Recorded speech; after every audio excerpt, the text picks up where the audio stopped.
Christine Razanamahasoa namotsipototra ireo marary ny malagasy ateo anatrehany diplomaty. Lanonana ara-panjakana ahitana loka sambany teo amin'ny tantaram-pirenena.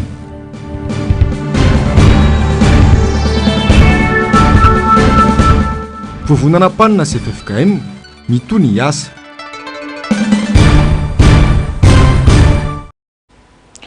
Tompoko lasy tompoko vavy afaly tafaraka aminao ndreny tenako amin'izao takariva ny zoma fa 12 ny volana desambra taona 2024 izao. Miarabanao ary manasanao mpanajana anaraka ny fampalalambavao hatramin'ny farany. Tony mazatra dia ny lafimbavaon'ny politika avy hatrany no isataratsika ny fampalalambavao. Fitondrana mpanjaka no misy eto tsy ampy ny arofanina anajana ny sata republikanina ka antony mahatonga ny firenena toy izao ho ny mpamakafaka sady mpanao politika Constant Ravilson manampitrotraka izany ny tsy fanomezana lanja ireo rafitra tokony ho enonteny eto amin'ny firenena avitra solondehibe sy ny aro-tanjana. Andiny maritra amin'ny lalam-panorenana 12 nataondra Joelina no tsy najainy sy no tandirainy hatramin'ny androany. Nanisy aza nefa izany raha mpitso no averina amin'ny fomba ofisialy araka ny lalam-panorenana ho filoha hitondran'i Madagasikara mandritra ny 5 taona. Tsy voahaja ny mahatany republikanina ny Madagasikara fa fitondrana mpanjaka no nisy hatramin'ny 7 hoy ny mpamakafaka raharaham-pirenena.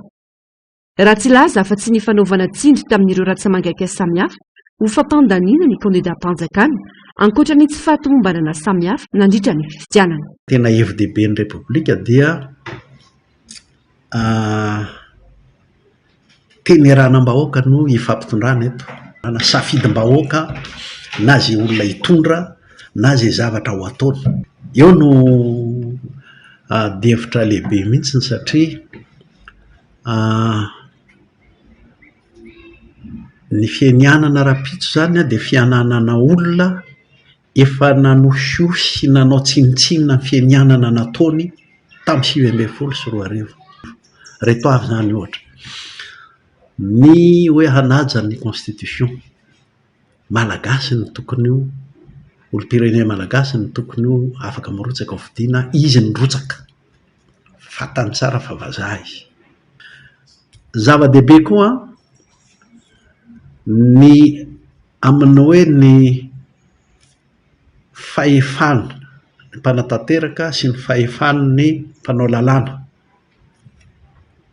manam-pahefana hanara-maso sy tsara ny fiasan'ny mpanatanteraka ny mpanao lalàna anisan'izay ny antenimiram-pirenena ny député zany le teneranam-bahoaka le tenerana ao amin'ny assemblée nationale la hoe tsy mety fa nampahory sy namotika ny Madagasikara mandritra 5 taona indray tsy Christian dia tsy asiany asiny mihitsy nefa lalam-panorenana izy nanao anio fa dia zany dia fiheveran-tena ho mpanjaka zany. Antony izany rehetra izany tsy fijoroan'ny fitsarana avy momba ny lalam-panorenana manoloana ireo karazana fanitsaka tsan-dalana ireo.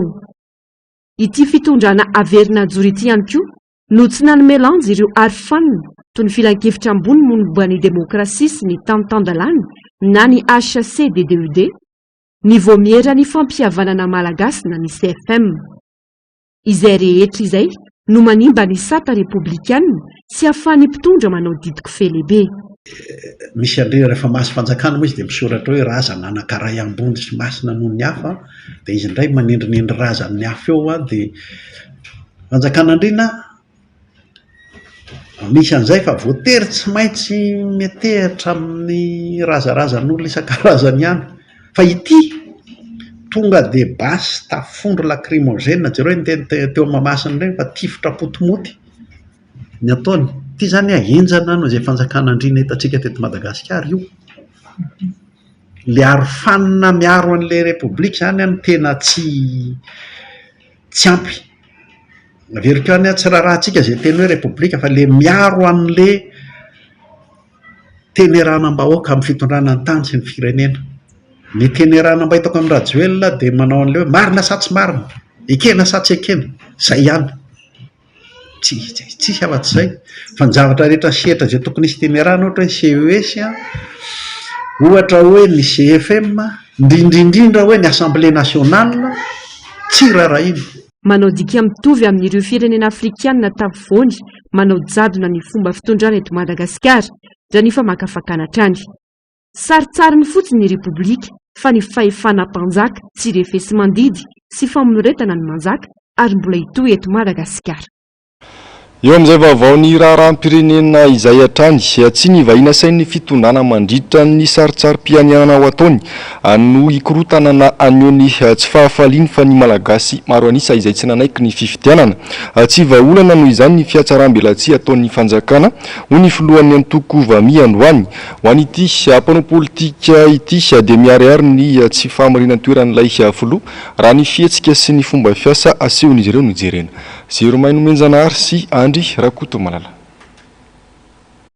Tsy mbola nisy teo amin'ny tantaram-pirenena lanonam-panjakana isan'ny tena tokony hihaja indrindra izany fianianana filoham-pirenena kanefa asiana loka tahaka miseho ankehitriny. Marika milaza fa tsy maro toerana ilay fahalaniny ilay filoha ka mitady ny fomba isintonana olona betsaka anotriny. Ny gasy raha teo sahirana ka mora rebirebena amin'ny zavatra tahaka izany hoy ny filoha nasionaly ny antoko Vamy raha ny resaka ny fiantsona vahoaka ataon'ny fanjakana hoe tsy mahamasina. Tsy ny tombotsoan'ny maro anisa intsondry no tanjon'ny fanjakana fa ny fomba anehoana amin'ireo vahiny any ivelany fa maro ny mpanotriny. Diso hevitra nefa izy ireo manoloana ny zavatra mety iseho sy ny tsy ankatoavany malagasy izay heveriny fa hoentiny aorian'ny fianianana izay anosorany tena ho filoham-pirenena hoy ny fanazavany. Fa ny investiture ataon'ny Rajoelina zao raha ny tena izy ny tena izy amin'ny saina tsy miangatra fa amin'ny saina tonga dia mandinika mijery an'le raharaha politika eto Madagasikara dia hoe gouverneur ny frantsay Rajoelina zany aty amin'ny tany aty Madagasikara satria inona mahatonga na miteny hoe gouverneur amin'ny frantsay zany efa manana président misy présidence amin'ny frantsay zany nefa mbola lasa indray mitetrateta manjanaka nyty le Madagasikara amin'ny fifidianana dia fifidianana filoham-pirenena frantsay. Dika zany tsy misy tsy tokony hisy filoham-pirenena frantsay anankiroa zany hoe any Madagasikara misy filoha frantsay dia aty Frantsa misy filoha frantsay tsy izany mihitsy fa i Rajoelina zany zao dia ny fijery azy dia ohatran'ny hoe gouverneur ary dia hoe raha tsika mahita eo moa raha sa manainga baiboly raha sanasa tsy ilamina ny firenena na isy na tsisy io fianianana io. Efa maro ireo marodrefo maneho izany eto amin'ny firenena indrindra fa ny ara-politika. Tsy ny fanaovana herim-pamoretana sy ny fampiororona vahoaka tsy haneho hevitra no amerina ny fitokisam-bahoaka ho an'ny fitondrana hoy ny fanazavany. Raha ny tena fijery azy aloha io fitondrana io dia tsy maro toerana isy na hiteny inona io na hiteny inona reto le ACC sy ny CENI reto koa iny tena reo zereo zany teny hoe mampisavy ny zaza raha tena zoina sy tarafina le izy ary ny légitimité raha nolazainao teo légitimité zany tsy aza manantena zany satria na le vahoaka raha nke tambatambazany tambazana zavatra maro le vahoaka matahotra ny tsy ho feny ve le kianjan'ny mamasina nahariny zany ary mety tsy ho feny mihitsy io raha tsy misy ny fandrainy fanambatambazana reny le tombola sy ny karazany reny nefa zao ny azo adina itoerana io toerana masina io. Efa mazava ny fanambarana izay nataon'ireo ray aman-dreny ara-drazana ho hiatrany ny Vamy. Ireny no maneho fa ny vahoaka malagasy no tsy mankasitraka ilay fitondrana ary ireny no trotra aneho ny tsy fankasitrahany fa tsy ny vahiny ho hiatrany ity mpanao politika ity. Fehinkevitra 12 no nivoatra tamin'ny dinika sy ny fifanankalozan-kevitra notarian'ny ray aman-dren'ny foka eto Madagasikara nandraisan'ireo ray aman-dreny ara-drazana manerana an'ireo faritra rehetra manerana ny Nosy Anjara atao anatin'ny 2 andro. Ankoatra ireo teboka 12 ireo dia fantatra fa hatsangana ihany koa ny governemanta vaovao hitantana ny malagasy sy ny firenena. Mialy Rarinombana sy ny Aritanjona. Anisan'ireo fehinkevitra 12 tapakandra fetana ny tondrozotra sy ny zotra amin'ny pirenena hitantanan'ireo ray aman-dreny ara-drazana sy ny foko any Madagasikara ny amitana ny tolony eto amin'ny firenena amerenana ny asy-piandriana amin'ny pirenena ny fanatevenana sy ny fampijoroana ny rafitra amitambatra ny malagasy manerana ny nosy ny fametrahana anteny-mera ny ray aman-dreniny firenena, ny fametrahana rafi-piaramonina malagasy sy ny fandalana ny fihavanana ary ny fanajana ireo zoky ray aman-dreny, ny firosoana amin'ny fanorenana ifotony iarahan'ny malagasy rehetra sy ny fametrahana kianja maitso manerana nosy, ny fametrahana ray aman-dreny isan-tanàna ho fampitana ny afatra sy ny trekefa ary ny soatoaviny, ny fialana amin'ny fianginan-doha any any ivelany satria ny malagasy ihany no afaka hampandroso any Madagasikara. Olona tsy mizaka afa-tsy izy ompirenena malagasy no azo atao filoha hitantana ny firenena. Ny fanavaozana ny resaka fananantany ary ny famerenana amin'ny malagasy ny tany na ilain'ny mpanjanaka tafiditra ao anatin'izany ny fitakiana ireo îles éparses, ny famerenan-kasy na ny ankonana malagasy, eo ihany koa ny firosoana amin'ny fampihavana amin'ny pirenena. Ireo rafehezina ny tondrozotra hitantana ny samy malagasy any Madagasikara raha ny tapaka teny Mandriambero. Ankoatra izay, nanamafy ny amin'ny ananganana governemanta ho tantana ny samy malagasy ihany koa ny filohan'ny ARFM Noël Rakotondrasoa, ka ao anatin'izany dia tsy manan-kerintsony lalam-panorenana ny Repoblika Faefatra izay rafitra napetraky ny mpanjanaka. Fotoan'izao izy ijoroan'ny malagasy sy tsinjovan'ny firenena. Hanangana governemanta hitatana ny tany sy fanjakana izahay, na inona lazaina na inona mbara any malagasy i Madagasikara, ka ny malagasy no mametraka ny fitondrany sy ny fanjakana izay mapetraka eto. Manomboka izao dia efa mieritreritsika malagasy fa tsy mbany tsy roso amin'ny fananganana ny fanjakana vaovao i malagasy voalohany, fanjakana mahaleo tena napetraky ny malagasy. Manoloana zany dia hotapahana manomboka androany fa tsy manan-kely eto Madagasikara intsony ny lalam-panorenan'ny Repoblika Faefatra fa ny boto-bazaha no manome lanja izany. Mba ahafahana mananatanaka izany sy tsisy fanelinyelenana dia angatahana ny diplomasia sy diplomaty sy ny latsa-mangaika ny rehetra eto Madagasikara mba hody aloha ny tanindrazany ao anatin'ny 2 ora fa anamina ny tanindrazanay izahay.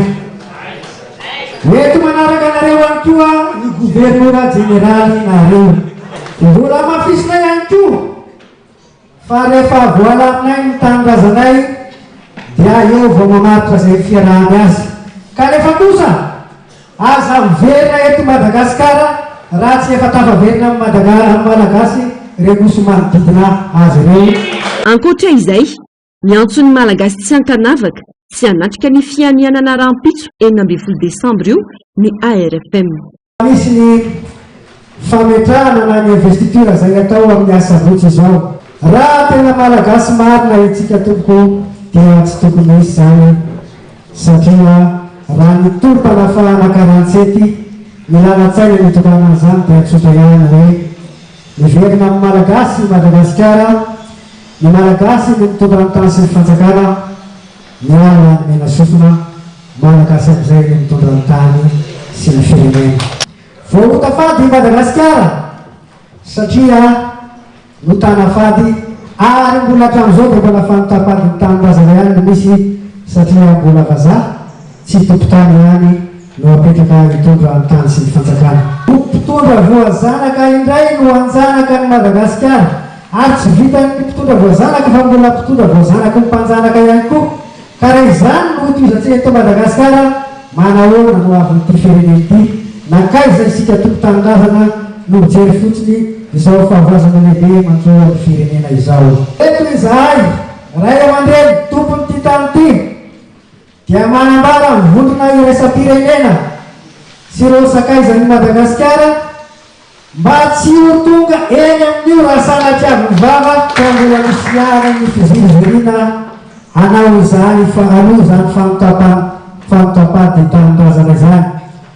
Ho raisina io fahavalona Madagasikara nareo fahavalona malagasy satria mbola manohana ny famotapahady ny tanindrazana izay masina tokoa. Raha tsy aivina no tanterahina teny Mandriambero Ambohidratrimo tamin'ny alarobia sy omaly alakamisy ny fikonan-doha ho fitadiavam-baolana ho an'ny firenena no karakarainy ireo ray aman-dreny ara-drazana manerana ny nosy.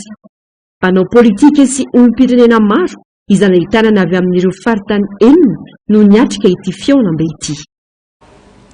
Tsy ampy ny fanaovana fanambarana fotsiny fa mila arahana fizoroana hatramin'ny farany ny fanovana ho ny mpanao politika Iada Jean-Pierre avy amin'ny antoko Front de Libération Nationale. Ny olom-pirenena ihany no tompon'ny teny farany amin'ny hoavin'ny tanindrazana. Yavitra Solondabe sy ny Tanjona. Nakotrokotroka ny fanambarana nataon'ny Ray aman-dreny ara-drazana namaranana ny fionan'izy ireo omaly. Izy ireo indray no nijoro taorian'ireo antso samihafa nataon'ny antoko politika firaisamon'olom-pirenena. Teboka isan'ny nisongadiny ny andraisan'ny malagasy ny fitantanana ny firenena. Tsy mampanan-kery ny lalam-panorenana ny Repoblika Faefatra. Ny fiantsonan'ny olom-pirenena tsy hiatrika ny fianianana rampitso ary ny ananganana governemanta malagasy. Mila manana ny antsoina hoe force exécutoire ireo rehetra samitsangany mba hampanan-kery ny feikevitra no tapahana. Ny fanapahan-kevitra rehetrarehetra ny raisina fanjakan'ny fikambanana rehetrarehetra hatramin'izay na hery politika io na hery inona dia tsy nandeha tamin'ny fampiarana an'izay fampiasana an'izay force exécutoire izay fa nijanona fotsiny teo amin'ny fanehoan-kevitra hatramin'ny androany aloha fa tsy nisy hoe tanjona hoe andeha apetsika an'ilay izy hoany amin'ny tena hoe hery hanosika apetraka azy araka ny force exécutoire tokony ananana. Nietsika iaraha miaraka amin'ny vahoaka no ahafahana mampamombony tolona. Izay no lesina hita nandritra ireo fihetsiketsehana samihafa fa noerana ny tsy nety teto amin'ny firenena. Ny fanatanterahana n'ilay andinin'ny faharoa anatin'ny lalam-panorenana dia hoe ny vahoaka ny maso mandidy amin'ny tany sy ny fanjakana. Izay sisa no andrasana satria ny maha eo matanjaka rehefa misy olona eo akaiky fa matanjaka koa ny olona eo akaiky efa eo ny vahoaka ka ny vahoaka sisa no andrasana amin'ny fanatanterahana rehetrarehetra. Amin'ny fijery ny fikamanana maro ny joro sy maneho hevitra ankehitriny dia efa miroso any amin'izany tena hoe fanehoan-kerim-bahoaka izany ny fitoean-javatra nisy eto Madagasikara. Fa mety ngambany mety hoe ny fotoana no mety mbola tsy miandry kely. Nanamafy ity mpanao politika ity fa mbola ho avy ny fotoana hitsanganan'ny malagasy. Faharetana sy finiavana amerina ny Madagasikara ho an'ny malagasy no hanosika ny tsiraray hitsangana manoloana ny toetra ranom-pirenena. Ny fahatsapan'ny olom-pirenena tsiraray fa misy fomba fijery mila fongolona eto Madagasikara no hanova ny tantara. Fa nahintso kosa ny filohan'ny antenimiram-pirenena androany raha nananatra sy nampita hafatra ny amin'ny tokony hamahana ny marary ny vahoaka amin'izao fotoana izao. Amiantson'ny mpitandro ny filaminana malagasy ihany koa i Ramatoa Christine Razanamasoa mba tsy hanaiky ho lasa fitaovana fampiroroana ho an'ny malagasy. Ankoatra izay dia niantsony tompona andraikitra ihany koa ny tenany hamany olana herinaratra izay tena mampikaikaika ny vahoaka amin'izao fotoana izao. Yasinandria Malala sy Manu Randria Malala. Novavahan'i Christine Razanamasoa teo imason'reto maso vovahiny sy ireo sombam-bahoaka tonga nanatrika ny lanonana famaranana ny fotoam-pivoriana ara-potoana ny antenimieram-pirenena ireo olana maro lafy ka marary ny malagasy ankehitriny. Anisan'ny antso nataon'ny filohan'ny antenimieram-pirenena teo anatrehany SAIG ny amin'ny fampitsarana ny raha matahory ataon'ny mpitandro filaminana.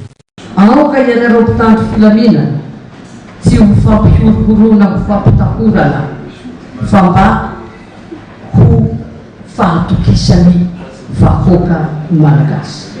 Nametraka fantaniana nampieritreritra ihany koa ny filohan'ny antenimieram-pirenena manoloana ny firongatra ny tsy fandriam-pahalemana. Mirongatra ny tsy fandriam-pahalemana. Mipetraka ny fantaniana inona no anton'izany feno manemika ny tanàna anefa ny mpitandro filaminana. Mipetraka ny fantaniana ampo-mahalala samy etreritra any anatin'ny tsirairay avy. Mampiteny mona ihany koa ny fitobaka ny fako eto an-drenivohitra nanao antsoavo ny amin'ny tokony androfana ireo fako ireo ihany koa ny tenany. Mba hisorohana ny valana retina tsy hita mitrovana ny fahasalamana dia tsara raha anaovana ezaka ny fanalana ny fako eto an-drenivohitra indrindra izany amin'izao fotoana favokarany voankazo izao indrindra sy mirotsakorana no tena ilaina ny fahadiovany tanàna. Fa ankoatra ireo rehetra ireo tsy nataon'ny Christine Razanamasoa ambany zavatra ny fahatapahan-jiro tsy mety ahitam-baolana. Ny antsony malagasy ny tenany ahifaly arak'izay azo atao amin'izao akatoko ny fety izao. Tsara ny manamarika fa tsy niaraba ny filoham-pirenena voalany i Christine Razana Mahasoa. Fatratra ny fatapahan-jiro manara-penitra kosa ny lanonana famaranana ny fivoriana ara-potoana ny antenimieram-pirenena androany iny. Teo apikabarinana motipototra ireo tsy mety eto amin'ny firenena iny indrindra ny filohany ity androm-panjakana ity no tapaka ny jiro fa niorakoraka moa ireo solomam-bahoaka no sady ny hira azo ahaiza aniversaire tao anaty aizana. Talanjona ireo maso ivahiny maro sy ireo diplomaty tonga nanatrika ny fotoana. Ny alatsiny kosa i Christine Razana Mahasoa ary nilaza tamin'ireo maso ivo sy diplomaty fa efa fiainana andavanandro ny malagasy izao fatapahan-jiro izao. Rahantsika tao anatin'ity sary manaraka ity ary ny mikasika izay.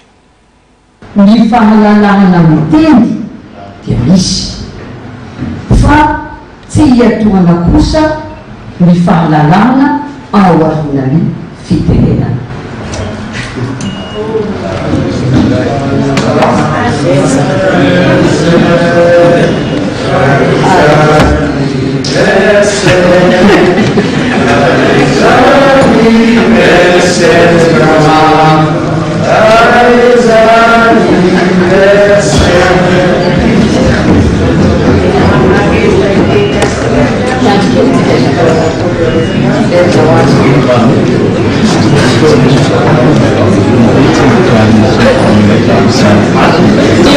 Excusez de cette longue coupure d'électricité qui est un phénomène récurrent et auquel tout le monde doit s'y habituer. Nous vous prions vraiment de nous excuser, Excellences, Mesdames et Messieurs, les invités du corps diplomatique et des partenaires financiers et des organismes internationaux.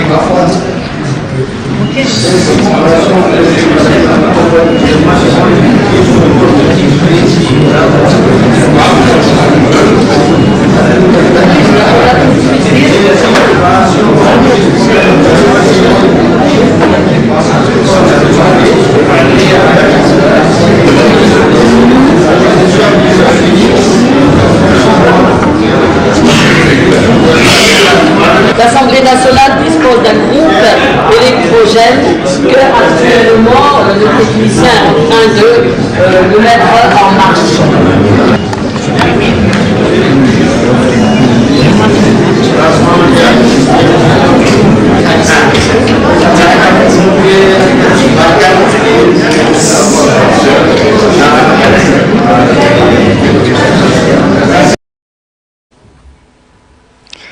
Izay ny mikasika iny fa mitohy kosa ny asan'ny vovonana panina FFKM ho ny filohan'ny antenimieram-pirenena Christine Razana Mahasoa androany. Andrasana ny isian'ny fifanakaloza-kevitra mba isian'ny fitoniana eto amin'ny firenena. Nasindra matoa Christine Razana Mahasoa resaka ihany koa ny momba ny fahalalana maneho hevitra izay azon'olombelona rehetra ary harovany lalam-panorenana. Ravirazafi maina simbola avatsara. Tsy natao anohatra ny vovonana pan FFKM fa hitondra filaminana eto amin'ny tany sy ny fanjakana. Asamiandro ny tokony sy ny fifanakaloza-kevitra amin'ireo kandida filoham-pirenena sy ireo herivelo eto amin'ny firenena mba hametrahana izay fifampiresahana izay. Ary andraikitra efa niraisina ka atao toy ny oririka nanosany tsira masana hatramin'ny fonosana. Anterina hatrana fa tsy fanoerana ny fitondrana foto-kevitra io fa fikatsahana fitoniana mandrakariva amin'ny mahatany republikana izay mandala ny demokrasia ny Madagasikara raha teo dia mananjo hanego ny heviny ny rehevitra. Isan'ny zava-dehibe andrasana amin'izao fotoana izao ny fifanakaloza-kevitra mba hisy ny fitoniana sy filaminana miorina amin'ny fihavana. Mila ny tena fanorenana sy fanarenana sy fanasitranana ny firenena. Aza tsy tia olona fa ny olona ny parena. Ny 3 novambra teo raha tsy ahivina no nitsangana ny vovonana panina FFKM dia raha ny filohan'ny antenimieram-pirenena sy ny fiangonana fiangonana kristianina eto Madagasikara FFKM. Marobe ireo dingana efa natao toy ny fionana tamin'ny kandida 120, ny fionana tamina fikambanana, olon-tsotra sy firaisamonim-pirenena ary ny fianakaviam-be iraisan'ny pirenena hitadiavana vahaolana ivoana ao anatin'ny krizy. Efa nisy ihany koa karazana lohabary an-dasy nataona amoahana tsoakevitra. Andrasana araka izany dingana manaraka sy ny mety ho fampiarina ireny tolo-kevitra ireny. Eo amin'izay vaovao eny anivon'ny antenimieram-pirenena izay hatrany maro ireo lalàna mandalo teny anivon'ny antenimieram-pirenena nandritra izay fotoam-pivoriana natrehan'izy ireo atao anatin'ny 10 andro izay. Roa no tena misongadina dia ny mombamomba ny vondrom-bahoaka itsinjaram-pahefana sy ny volavolan-dalàna ifeny teti-bolam-panjakana 2024 nanamarika iny fivorian'ny solomam-bahoaka iny antsony tsy nasain'ny mpikambana eo anivon'ny governemanta ny fanatrika tamin'ireo solomam-bahoaka. Asin'Andriamalala Simano, Randriamalala. Volavolan-dalàna sy tolo-dalàna 7 no nandalo tena anivon'ny antenimieram-pirenena nandraisan'ny solombavam-bahoaka fanapahan-kevitra tamin'ity fivoriana ara-potoana faharoa ho an'ny taona 2024 ity. Anisan'ny songadina tamin'izany ny momba ny volavolan-dalàna ifeny teti-bolam-panjakana amin'ny taona 2024 sy ny fikotihana ny lalàna ife ny vondrom-bahoaka itsinjaram-pahefana ka nanampiana heritaona ny fotoam-piasan'ny ben'ny tanàna sy ny mpanolontsain'ny tanàna. Anisan'ny nasipantsiana ohatra ny momba ny ben'ny tanàna sy ireo mpirailisitra aminy. Voalohany aloha dia hoe nisy ny fanitarana ny fotoam-piasan'izy ireo. Raha jereny zay dia hita ihany hoe misy ny lafitsara ny azo andraisana azy manoloana an'izay fiampitony zay satria matetika ireo programme anasy ny anivon'ireny vondrom-bahoaka tsinjaram-pahefana ireny dia tanterahana ao anatin'ny 10 taona ho avy na ilay atsontsika hoe quinquennal zany. Ka tsy mifanohitra amin'izay zany ity endrika lalàna izay nentina ety anivon'ny antenimieram-pirenena ity. Faharoa dia eo amin'ny endrim-pifidianana ny ireo mpanatanteraka na ny ben'ny tanàna zany na ny lehibe any faritra sy ny sisa. Raisitsika manokana ny fifidianana eo anivonna ben'ny tanàna ohatra dia misy ny fanatsarana an'izay lalàn'izay satria misy zany ny fandaminana mba tsy isian'ilay hoe ilay kandida tsy lany dia lasa ho mpanolontsaina indray ny anivon'ny commune. Io mantsy no ahitana olana matetika ny anivon'ireny vondrom-bahoaka tsinjaram-pahefana ireny ka ty lalàn'ity zany no heverina fa anitsy sy anatsara an'izay fiarahamonina ao anatin'ny vondrom-bahoaka tsinjaram-pahefana izay. Mety amin'ireo ben'ny tanàna ny tolo-dalàna no laniny ny solombavam-bahoaka alina hoy ny iray amin'izy ireo. Tsy tokony isy ho sakana ao anatin'ny lalàna vaovao ity raha ny fanehoan-kevitra. Raha nanapaka ny teny anivon'ny antenimieram-pirenena ny mahakasika ny fiam-potoana ampiasan'ny ben'ny tanàna izay nampitomboana heritaona moa zany hoe lasa 5 taona ny zay fiam-potoana izay dia amiko manokana raha ben'ny tanàna moa efa lazaiko foana ny ben'ny tanàna dia mpanatanteraka ety fotony miasa ety fotony zany hoe na 4 taona na 5 taona na 1 taona amiko aloha tsy dia hitako ny olana amin'ilay izy satria amin'ny maha-ben'ny tanàna hoa tsy dia tena hoe mpanao politika amin'ny ben'ny tanàna fa atao hoe olona mampandroso ety fotony olona miasa amin'ny ben'ny tanàna dia amin'izay fanapahana nataony antenimieram zay moa amiko tsy hitako izay olana tsy hitako izay olana fa mety tsara satria koa mitovy miaraka amin'izay mpitondra eo moa zany dia mba miara-lany daola moanda amin'izay tsy misy mikorotana eny tsefatsefana eny zay angamba. Nanambara moa ny ministry ny atany sy ny fitsinjaram-pahefana fa hiatra amin'ireo ben'ny tanàna sy ny mpanolontsaina tanàna izay ho lany amin'ny fifidianana manaraka eo ity lalàna no laniny ny solombavam-bahoaka omaly ariva ity. Fanapanatsony ny zandary nanaovana fanadihadiana omaly ny sekretera jeneraly ny antoko ASVM voalaza fa noho ny fisiana sisondresaka fa mikasa hanongam-panjakana ity sekretera jeneraly ny antoko ASVM ity no antony izao fampiantsona teny amin'ny zandary omaly izao navelana moa ny tsy fodina moa ny tena ny taoriany fanadihadiana. Asin'Andriamalala Simano, Randriamalala. Noho ny sisondresaka fa mikasa hanongam-panjakana dia nampanatsony ny zandary tetsy fiadanana indray omaly ny sekretera jeneraly ny antoko ASVM raha ny fampitambavao navoaka ny antoko omaly ariva. Naharitra ora roa sasany ny fanadihadiana natao azy raha ny fampitambavao hatrany. Tsy marina nefa izay fiampangana izay raha ny fahazavan'ny Front National ny antoko ASVM. Ahoana ny kalifianan'izany hevitra ary izy tsy misy zay zany le sisio zay moa zany namalina azy hoe tsy nisy mihitsy zany zavatra taterin'ny olona ngamba zay ny afantarana azy za moa tsy natrika ny fanadiadina fa raha nahazo ny tatitra de tsy nisy an'izany fivoriana zany satria fa ny anay efa nikatona ny tokony taona politika nakatony filoha Hery-Jaoromampianina tamin'ny Randroambony de tsy nisy fivoriana ara-politika fivoriana ara-sosialy misy tao amin'ny anay mandray ny inscription ny ankizy hianatra anglisy. Manjaka eto amintsika ny jadona izay milaza sy maneho ny heviny dia ampanatsony zandary ary lazaina fa mikasa anonga-panjakana avokoa. Tany republikana tsika reny ary alainy olona ohatra eo misy miteny mpamakafaky zao hoe tany Angletera nametrahana ny mpanjaka nisy sika ny olona fanehoan-kevitra zany migadraindry zareo ary ve ny olona tany misy miteny olona tsy mety ohatra tsy mety tsony le resaka mpanjaka tren'ny heviny amin'ny tele zao izy manonga-panjakana ary ve zany raha miteny ve ny olona eto Madagasikara hoe mba tsy ekena kosa zany olona manana zoam-pirenena hafa zany akoatra malagasy azy mitondra an'ity firenena ity de fanonganam-panjakana ve zany maromaro zany ny olona mpanonga-panjakana eto amin'ity firenena ity satria betsaka ny olona naneho hevitra na tsy nandeha nifidy mihitsy satria tsy ekeny zany hoe olona tsy mizaka zoam-pirenena malagasy na mizaka zoam-pirenena hafa no malagasy zay ary ny fanehoan'ny heviny.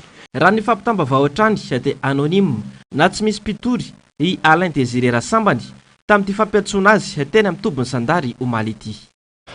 Izay ny pejiny politika fa ny vaovao ny toe-karena kosa indray tsy ho tafarina mihitsy ny toe-karena raha mbola ny fotom-pisaina ny mpitondra tamin'izay no mbola hitohy eto amin'ny firenena ho ny mpahay toe-karena Serge Zafimaova androany mitaky finiavana ny fanatsarana sy ny fanarenana ara-toe-karena saingy olana goavana ny fanaovana tikely ho an'ny fitondrana. Ziromenmenjanahary sy Andry Rakotomala. Ary mia antra trany ny gasy 5 taona ho avy io. Tsy ilay malagasy maro anisa no lahara-pamehan'ny mpitondra ireo fa ny tombotsoany. Tsy tongatonga ho azy ny fanafaram-bary io fa misy tombotsoan'ny mpitondra sy ilay orinasa mpanafatra ao hoy ny mpahay toe-karena Serge Zafimaova. Ny taratasy izay nalefan'ny ministry ny varotra sy ny fanjifana mangataka ny andefasana vary eto Madagasikara any Inde iny dia manam-pirofo fa tsy voafehy ny fiakaran'ny vidim-piainana manomboka ny taona ho avy io. Fotom-pisainana komision no misy eto koy ny fanazavany. Ny taratasy nalefa tany Inde aloha dia ny commerce nanao azy mazava tsara zany averiko tsara 200,000 tonnes zany no hoe afarana avy any ivelany avy any Inde. Or ny gouvernement indianina zany ankehitriny nanapa-kevitra hoe tsy varotra vary intsony fa lasa miakatra koa ny vidim-bary any aminy. Tsy Madagasikara ihany ny voany io fa ny firenena rehetra zany zay hoe nafatra vary tamin'ny gouvernement indianina.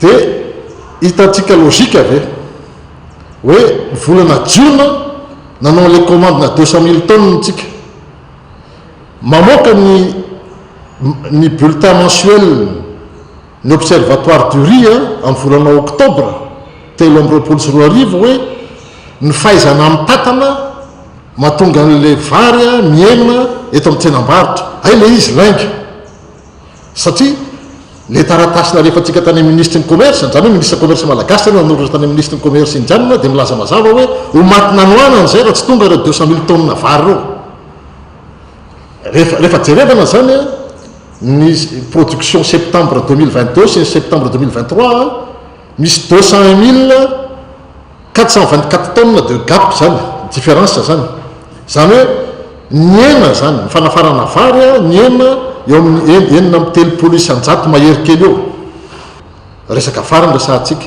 satria misy resaka mazava hoe misy azahoana tombontsoa manokana $10 farafahakeliny isaky ny tonne dia manaova ny calcul nareo $10 isaky ny tonne zany ny opération ataony zareo resaka vary rehefa manafatra vary avy any ivelany ka le izy ny tokony lojika zany tokony le tatsapamokatra no ametsika subvention amin'ny kara amin'ny bebe koa ary tokony jerevana ny lalana amoan'zareo amin'ny vokatra makaty amin'ny tanan-dehibe zany zay hoe ataontsika hoe mila le vokatra zany tsy manana politika mazava zany amin'ny resaka vary ny fitondrana raha hoe amin'ny akapobeany. Mahatratra 5,4 tonnes ny filan'ny malagasy ka tombanana ho ny 3,5 tapitrisa tonnes isan-taona eo ny vary tsy maintsy afarany dimiala sy ray hetsy taona amin'ireo dimiala sy efatra hetsy taona no nafarany orinasa SPM tamin'ny taona 2024 iny toy izay ihany koa tamin'ity taona 2024 ity raha ny angom-baovao hatrany manodidina ny 3 tapitrisa taona izany taona kosa ny vary voatoto vokatra eto Madagasikara ary jifaina manerana ny nosy. Tokony hifanaraka amin'ny fahefa-mividy ny tsirairay ny fiakaran'ny vidim-pianana ho kosa ny mpianatra toe-karena. Mila mametraka paikady hifehezana izany ny fitonam-panjakana raha ny fanazavany. Fa olana maritra no ilaina noho izany fa tsy vonjy tavanandro fotsiny ihany. Ravorazafy Simbola avatsara. Singa iray mitarika fiakaran'ny vidim-pianana ambony dia ambony ny fahamaroan'ny olona mivangongo mihoatra ny tokony ho izy amina toerana iray. Ohatra faritra Bepolona indrindra ny eto Analamanga noho ny fiheveran'ny olona fa mora ahitana asa ary mora fiainana kokoa noho ny any amin'ny faritra sy any ambanivohitra. Raha tokony 5 hetsy ny mponina eto Antananarivo, tafakatra 3 tapitrisa mahery izany amin'izao ka ny 70 isan-jato maherindreo olona ireo dia miaina anaty fahantrano. Mampanasarotra amin'ny fitadiavana izany, ny asa raha teo tsy misy, hany ka feno mpivarotra amoron-dalana ary tsy ampy ho an'ny olona intsony ny vokatra tsy faina eny an-tsena. Etsy ankilany, dimialina sy roa hetsy ariary ny karama farany ambany ary mbola misy mikarama latsaka izany. Izany hoe, latsaka ny 7 ariary eo isan'andro ny vola miditra ho an'ny tokantrano iray. Tokony hifanaraka amin'ny tamin'ny fiakaran'ny vidim-pianana nefa ny fahefa-mividin'ny tsirairay raha ny fanazavana fa azo lazaina ho zaka andrahitra izany. Fa ny tokony miaraka amin'azy dia le pouvoir d'achat ny olona tsirairay avy. Any zany ny tokony izany hoe ohatrany ahoana ny tokony atao mba ahafahana mampiakatra an'ilay pouvoir d'achat mba hanaraka an'ilay vidim-pianana miakatra. Tazomina ho constant zany ilay taux d'inflation anatiny. Ny fandrosoana mantsiny tsy natao an'ny fanjakana reriny fa natao atsika rehetrarehetra mihitsy. Any tsika zany miaraka mandroso, tsika ny tokony miaraka hoe anatsara ny pouvoir d'achat ka. Ao anatin'ny taona izany tsy maintsy miakatra raha hitantsika eo amin'ny vidina vary fotsiny ohatra zao miakatra foana ny vidin'ilay vary. Fa hoe le eo amin'izy le miakatra iny fa tonga dia miakatra be tampoka sa hoe miakatra tsikelikely miakatra tsikelikely dia izay zavatra izay nefa ny tokony ho misy.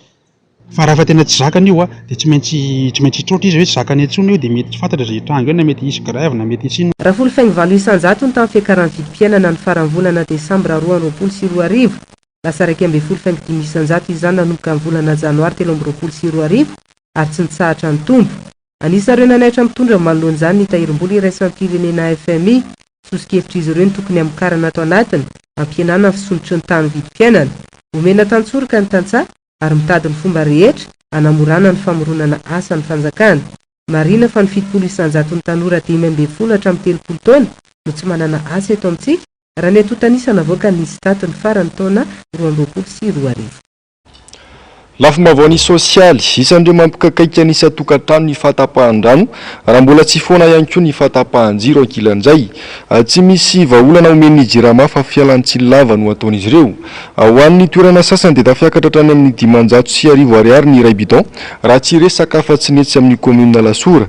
Samy mikaroka ny vahaolana ho azy ny rehetra satria tsy antenana intsony ny jirama ho ny fanazavana. Zay Menjanary sy Andry Rakota Malala.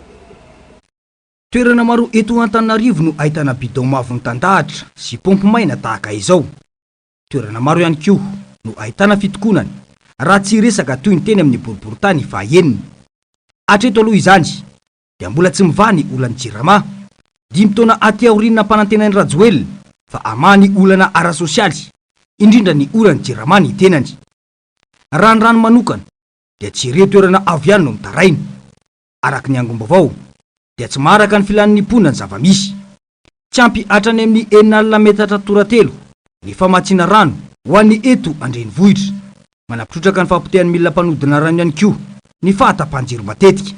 Dia nampiantsondro tompona ndraiky zay dia araka ny voalazany zareo zany dia tena olana voalohany indrindra tena tsy fahampilyle rano zaraina avy amin'ny jirama manerana Antananarivo aloha zany no mahatonga n'ilay tsy atao hoe fahampin-drano satria misy atao hoe tsy fahampiana hatrany amin'ny 60,000 mètres cubes zany ny fanapariahana raha araka ny vaovao azo ho an'ny mponina Antananarivo rehetra.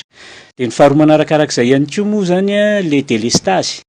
Zany hoe rehefa mandeha ny délestage dia le milina manosika an'ilay rano zany tsahatra ihany koa de rehefa mandeha zany andray le milina rehefa miverina lay jiro a de tsy tonga ntsony any faritra avo zany a lay rano na any faritra lavitra indritra fa tonga de lanyle olona zay akaikikaiky an'le réseau anjirama etsy amandro seza tsy akadindra-tombo zany le izy de lasa tena tsy satria alasora fokotany alasora sy fokotany miadana tena avo indrindra moa zany aty amin'ny commune alasora zay no mahatonga le tsy tongavan'ny rano anony de nefa ny atao hoe vahaolana vonjitavanandro zany a de ny fanateran'ny jirama nylay rano eny mandreo toeranareo zany nametrahana fitoeran-drano lehibe 10 mètres cube 5 mètres cube eny amin'ny toerana tokony hoe akan'ny olona rano zany de anateran'ny jirama iny nefa lay camion jirama ihany koa maty ny akamarony de lasa melanelana be zay vao tonga manatitra ny jirama de talohan'ny vorinay moa zany de tena tsy nisy mihitsy ntsony le fanaterana rano raha tsy homaly indray zareo vao tonga de androany ho an'ireo mponina ety alasora manokana efa ho efa-bolana izao no masiso ny vahoaka tsy manam-bahaolana ny jirama fa ny commune no manokana fiarabe itomana rano ho an'ireo vahoaka izay efa manambana itokona sy hitrotra ny jirama de tokony orinasa zay natao hoe amme fahafapo ny mpanjifa matoa ny jirama mapiditra nyreny rano any tokantrano tsirairay reny de tokony isy ny servisy ataony rano tonga any antranole olona no tanjona amin'iny fa tsy rivotra akory ka de raisina andraikitrareo tena raisina andraikitrareo fa ianareo no napiditra ny rano tany amin'ireny tranony olona reny fa tsy ny commune ka anjaranareo re tompoko no tokony tady vahaolana maharitra ho an'ireo mponina ireo mba ahafahan'ireo mponin'ireo tena hoe misitraka ny zo mahaolombelona satria tady idio tsara fa zo fototra amin'ny mahaolombelona amin'ny tena hoe lalàna iraisam-pirenena ny fahazahoana rano fisotro madio vahaolana moa zany ny commune ny camion anankiray de tena natao mihitsy zany hoe hitaterana rano andro amanalina ho an'ireo olona ireo zay tena tsy akiato na manatitra ny jirama na tsy manatitra ny jirama de tena mbola tsy ampy foana zany fa de mandraina ndraiky ny commune araka ny azo atao arak'izay atao hoe fahifanetam-pelantanana ihany koa ahafahana mamonjy ny vahoaka raha tsy aivina de avely rano faharoan'ny mpitondra fanjakana ny fisitrahana rano fisotro raha izao zava-misy izao fa irano no mahazo ny mponina eto Antananarivo ny 20 jolay 2024 efa lazany teo anivon'ny ministeran'ny rano fa misy ny asa fanitarana tompo famokarana rano fisotro madio ao mandro seza faharoa izay anatsarana ny famatsiana rano fisotro madio eto Antananarivo sy ny commune manodidina nolazaina fa amokatra hatrany amin'ny 4 metatra toratelo ary efa ny 700 ny asa no vita tamin'ny taona io tsy tanteraka ve izany ilay asa fa natao anakona masom-bahoaka fotsiny filazana izany tamin'izany fotoana mbola fahirano mantsy Antananarivo roa taona dia aoriana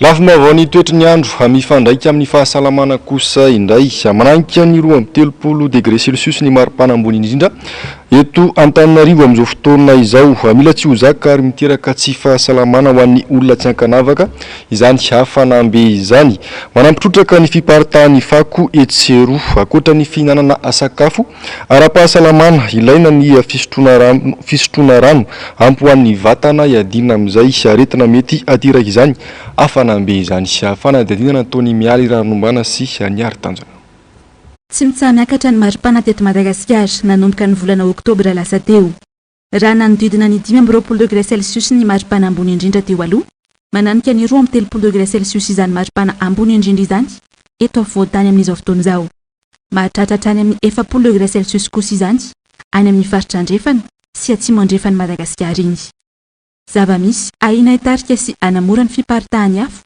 raha sanatria misy firehetany amin'ny mbola maha anatin'ny fotoam-pahavaratra atsika eto Madagasikara amin'izao fotoana izao vinavinaina nisy ny oram-baratra atao anatin'ny 3 andro eto amin'ny faritra Analamanga sy any amin'ny faritra sasany eto Madagasikara araka ny nambarany teknisianina eo anivon'ny fibe famantarana ny mety ho toetry ny andro na ny meteo aika manerana ny nosy aloha zay hafanana zay zany ho an'ny avoatany manokana misy tafiakatra hatrany amin'ny 20 degré celsius zany raha ho an'ny avoatany indrindra ho an'ny faritra Analamanga sy ny tany amin'ny faritry Matsiatra ambony iny misy fotoana tafiakatra hatrany amin'ny 3 degré Celsius. Tsy dia mahataitra loatra izay zavatra izay satria ato anatina vanim-potoanany afavaratra miakatra be ny maripana ao anatin'izay eo ihany koa ny andro somary maimaina tsy misy ny rotsakorana dia nisan'ny manomevana ny fiakaran'ny maripana ihany koa zay zany. Rehefa ataontsika hoe miakatra ny maripana, rivotra ihany koa mitondra hamandoana dia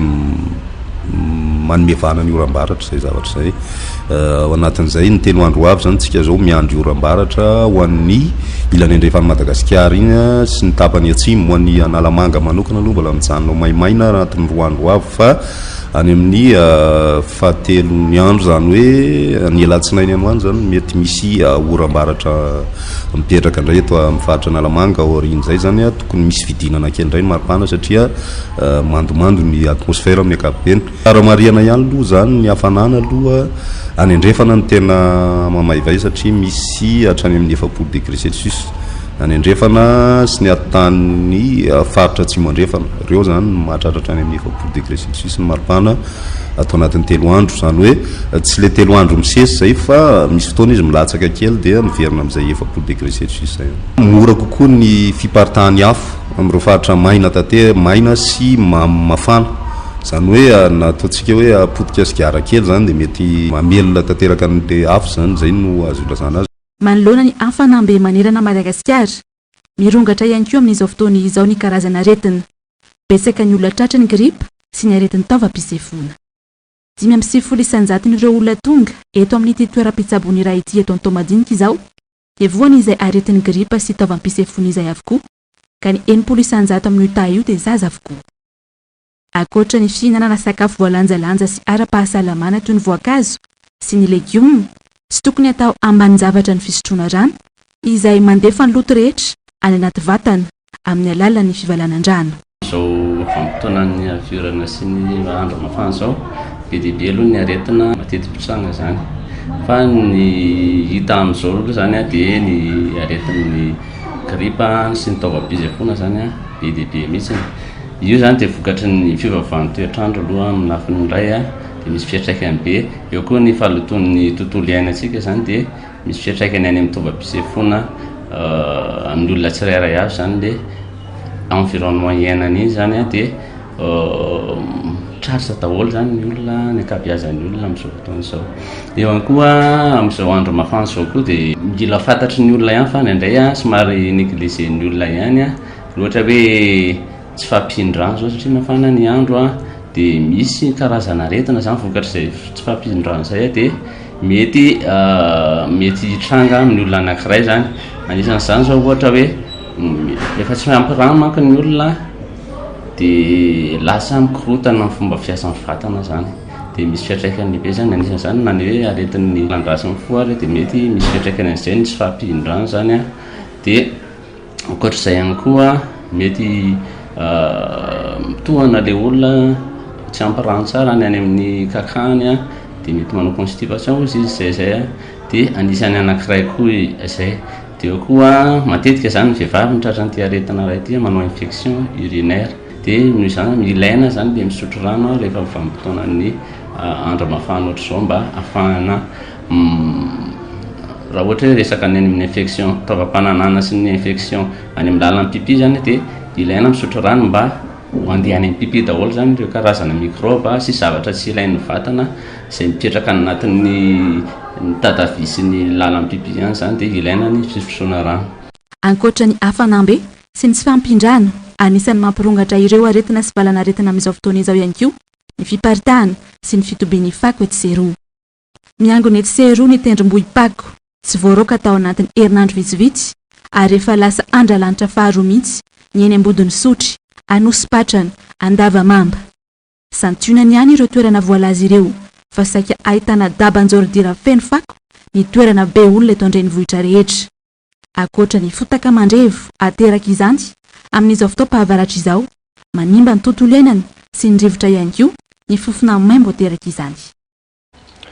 Fa mirongatra kosa ny endrika herisetra miaratra amin'ny ankizy sy ny zaza amin'ny alalan'ny tambazotra tserasera araka ny fanadihadiana nataon'ny fikambanana ECPAT androany rehefa misy ankizy dia misy herisetra avokoa raha ny fanazavana ka anjaran'ny ray aman-dreny aloha no manabe avy eo ny sekoly ny finoana ary ny faran'ny fiarahamonina mipetraka olana nefa ho an'ireo iara-ny herisetra ny tsy fahasahina mitoroka noho ny tahotra sy ny arakaraka mety ahazo azy ireo ravorazafy-maina simbola avatsara teboka efatra goavana ny fomba fisehoan'ny herisetra atao amin'ny ankizy anaty tambazotra tserasera mifandray amin'ny resaka ranofina ankamaroany raha ny fanazavana online grooming na fanangolenany ankizy amin'ny alalan'ny internet resaka sextortion na resaka manodidina ny resaka hoe chantage ny ankizy manodidina ny resaka ara-pananahana hoe ampisehako ty sary ty raha tsy manao an'izao anahy ianao le resaka hoe